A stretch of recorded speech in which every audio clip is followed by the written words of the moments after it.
একসময় তার পায়ের শব্দে চারপাশ কেঁপে উঠত। তার ইশারায় হাজার মানুষ ছুটত। টাকা, বাড়ি, গাড়ি, অট্টালিকা, অহংকারে সে আকাশ ছুঁতে চেয়েছিল। এই যে দেখেন, এই যে সমাধিটা দেখা যাচ্ছে, আজ সেই মানুষটি শুয়ে আছে ৩.৫ হাত মাটির নিচে। পাশে নেই সেই দামি এসি গাড়ি, নেই আলিশান বিছানা, আছে শুধু জমাট বাঁধা অন্ধকার আর এক বুক হাহাকার। আশ্চর্যের বিষয় কি জানেন? যার জন্য সে সারা জীবন টাকা জমিয়েছিল, আজ তার খবরের এই যে দেখেন আগাছাটুকু পরিষ্কার করার সময় পায়নি। যে অট্টালিকা সে রক্ত জল করে বানিয়েছিল, সেখানে আজ তার নাম নেওয়ার মতো কেউ নেই। প্রয়োজন ফুরিয়ে গেছে, তাই মানুষটিও আজ পুরানো ইতিহাস। সে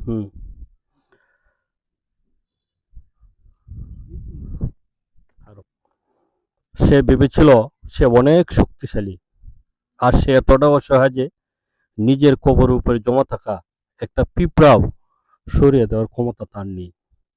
আগাছাগুলো তাকে ডেকে ফেলেছে, যেমন করে মানুষ তাকে ভুলে গেছে। এই যে দেখেন একটা সমাধি আমার পাশে আছে।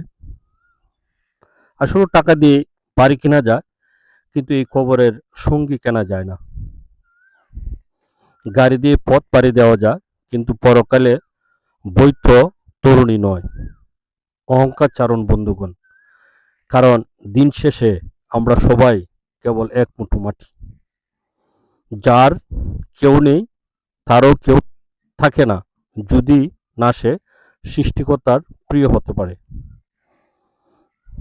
আমরা প্রতিনিয়তই টাকার পেছনে ছুটতে গিয়ে ভুলে যাই আমাদের আসল গন্তব্য কোথায়।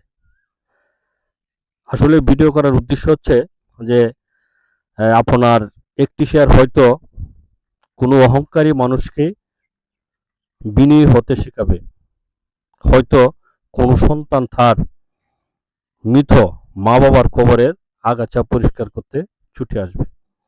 প্রিয় ভিউয়ার্স, আমার চ্যানেলটির নাম safa.com। আমার এই পথ চলার সঙ্গী হতে চাই, আমার চ্যানেলটি সাবস্ক্রাইবার করবেন, বেল আইকনটি চেপে আমার পরিবারের সদস্য হয়ে যান, কারণ আপনার গল্পটি এখনো শেষ হয়নি। ধন্যবাদ সবাইকে।